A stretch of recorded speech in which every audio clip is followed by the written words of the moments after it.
සාදරයෙන් පිළිගන්නවා තවත් අලුත්ම වීඩියෝවකට ඔයාලා හැමෝමව.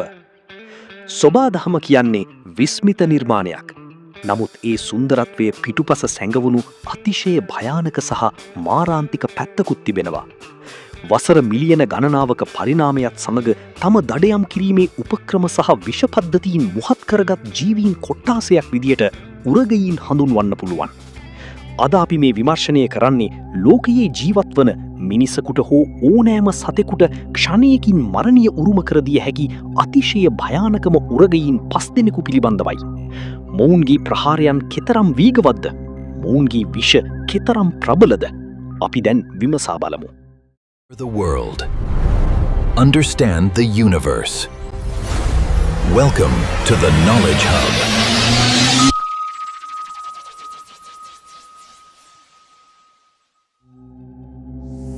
ගැටකිඹුලා salt water crocodile. අපේ ලයිස්තුවේ 5 වෙනි ස්ථානයේ හිමිවන්නේ ලොව වෙසෙන විශාලතම ජීවි උරගයාටයි. ඒ තමයි ගැටකිඹුලා. මොවුන් ප්‍රධාන වශයෙන් ගිනිකොන දිග ආසියාවේ සහ ඕස්ට්‍රේලියාවේ කරදිය ආශ්‍රිතව දැකගත හැකි. ගැටකිඹුලෙකු අඩි 20කට වඩා දිගින් වැඩෙන අතර බර කිලෝග්‍රෑම් 1000ක් ඉක්මවිය හැකි. මොවුන්ව භයානක කරන්නේ මොවුන්ගේ ප්‍රමාණය විතරක් නෙවෙයි, මොවුන් සතු අතිමහත් හකු බලයයි. විද්‍යාත්මක දත්තයන්ට අනුව ගැටකිඹුලෙකුගේ හකු බලය වර්ග අංගලකට රාත්තල් 3700ක් පමණ වෙනවා. මෙය ලෝකයේ ඕනෑම සතෙකු සතු වැඩිම හකු බලයයි. මොවුන් දඩයම් කිරීමේදී භාවිතා කරන ඩෙත් රෝල්, එනම් මාරාන්තික කරකැවීම නිසා ගොදුරේ අස්ති කුඩු පට්ටම් වී යනවා. මිනිසුන්ට පහරදීමේ වැඩිම ප්‍රවණතාවයක් ඇති උරගයෙකු ලෙස මොවුන් ඉතිහාසගත වී තිබෙනවා. ගොඩබිම වෙසෙන සර්පයන් අතරින් ලොව විෂ අධිකම සර්පයා කවුද කියලා ඔබ දන්නවාද? ඒ තමයි ඕස්ට්‍රේලියාවේ අභ්‍යන්තර කාන්තාරවල වෙසෙන ඉන්ලෑන්ඩ් ටයිපාන්.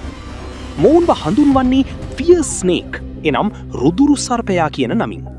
මොවුන්ගේ විෂ කෙතරම් ප්‍රබලද කියනවා නම් එක්වරක් සපාකෑමකදී පිටවන විෂ ප්‍රමාණයෙන් නිරෝගී වැඩුණු මිනිසුන් 100 දෙනෙකු මරා දැමිය හැකි. මොවුන්ගේ විෂ ස්නායු පද්ධතියට, මාංශපේශීවලට සහ රුධිරයට එකවර පහර දෙනවා. නමුත් පුදුමයකට කරුණ නම් මේ සර්පයා ස්වභාවයෙන්ම ඉතා ලැජ්ජාශීලී සතෙකු වීමයි. මිනිසුන්ගෙන් සැඟවී සිටීමට කැමති මොවුන්ව මුණ ගැසීම ඉතා දුර්ලභයි. එසේ වුවත් මොවුන්ගේ විෂ පද්ධතියේ ඇති මාරාන්තික බව නිසාම මොවුන් ලොව භයානකම උරගයින් අතර ඉදිරියෙන්ම සිටිනවා. කොමෝඩෝ ඩ්‍රැගන්. අපි දැන් යන්නේ ඉන්දුනීසියාවේ හුදකලා දූපත්වලට.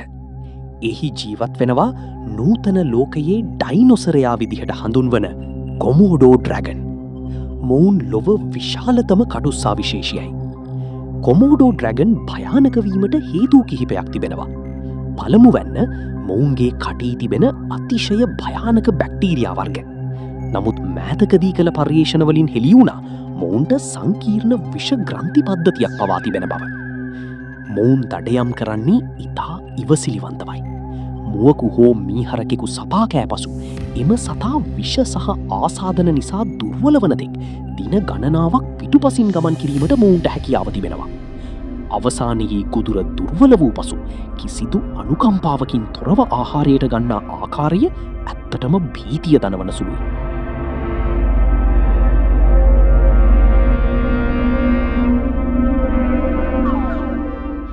රාජනාගයා කිං කෝබ්‍රා. අපේ ලයිස්තුවේ දෙවනි ස්ථානය හිමිවන්නේ ලොව දිග්ගම විෂසහිත සර්පයාටයි.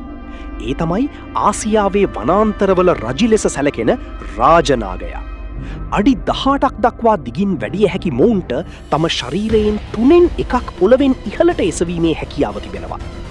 රාජනාගයෙකුගේ එක් සපාකෑමකදී පිටවන විෂ ප්‍රමාණය ඉතා අධිකයි. එම විෂ ප්‍රමාණය කෙතරම්ද කියනවා නම් විශාල ආසියානු අලියකු පැය කිහිපයකින් මරා දැමීමට ඒ ප්‍රමාණවත්. මොවුන්ගේ තවත් සුවිශේෂී ලක්ෂණයක් වන්නේ මොවුන්ගේ ප්‍රධාන ආහාරය අනිකුත් සර්පයින් වීමයි.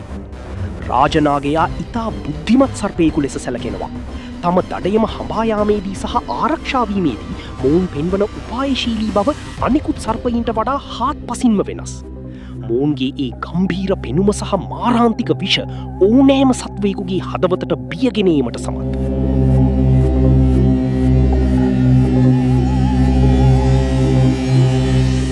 කළු මාම්බා. අවසාන වශයෙන් ලොව භයානකම උරගේන් අතර අංක 1 ස්ථානය හිමිවන්නේ අප්‍රිකාවේ වෙසෙන කළු මාම්බා සර්පයාටයි. කළු මාම්බා කියන්නේ හුදෙක් සර්පයෙක් නෙවෙයි. වේගය සහ මරණයේ සංකේතයක්. මොවුන් භයානකම සර්පයා වීමට හේතු කිහිපයක් තිබෙනවා. 1. වේගය. පැයට කිලෝමීටර් 12ත් 16ත් අතර වේගයකින් ගමන් කළ හැකි මොවුන් ලොව වේගවත්ම සර්පයෙකු ලෙස සැලකෙනවා. 2. ආක්‍රමණශීලී බව. අනෙකුත් සර්පයින් මෙන් නොව තර්ජනයක් දැනුණු වහාම පසුබට නොවී පහරදීමට කළු මාම්බා පෙළඹෙනවා. 3. මාරාන්තික විෂ. මොවුන්ගේ විෂ කිස් of death ලෙස හඳුන්වනවා. ප්‍රතිවිෂ ලබා නොදුන්නෝත් මරණ අනුපාතය 100%ක්ම වෙනවා. කළු මාම්බා කෙනෙකු එක දිගට කිහිප වතාවක් සපා කෑමට පුරුදු වී සිටින අතර එමගින් ශරීරයට ඇතුළු වන විෂ ප්‍රමාණය ඉතා ඉහළයි. මේ නිසාම අප්‍රිකානු මහද්වීපය තුළ වඩාත්ම බියට පත්වන සත්වයා බවට මොවුන් පත්ව තිබෙනවා. අද අපි විමර්ශනය කළ මේ උරගයන් 5 දෙනා සොබා දහමේ සමතුලිතතාවය පවත්වා ගැනීමට විශාල මෙහෙවරක් කරනවා. ඔවුන් භයානක වන්නේ ඔවුන්ගේ ස්වභාවික ආරක්ෂක සහ දඩයම් උපක්‍රම නිසයි. මිනිසුන් වශයෙන් අප කළ යුත්තේ ඔවුන්ගේ වටපිටාවට ගොස් ඔවුන්ව කුපිත කිරීම නොව ආරක්ෂිත දුරකින් සිට ඔවුන්ගේ මේ විස්මිත හැකියාවන් අගය කිරීමයි. මේ වගේ තවත් විමර්ශනශීලී වීඩියෝ බලන්න අපේ චැනලේ සමග දිගටම රැඳී සිටින්න. අද වීඩියෝව ගැන ඔබ මොකද හිතන්නේ? පහලින් කමෙන්ට් එකක් දාන්න අමතක කරන්න එපා. නැවත හමුවෙමු. ඔබට සුබ දවසක්.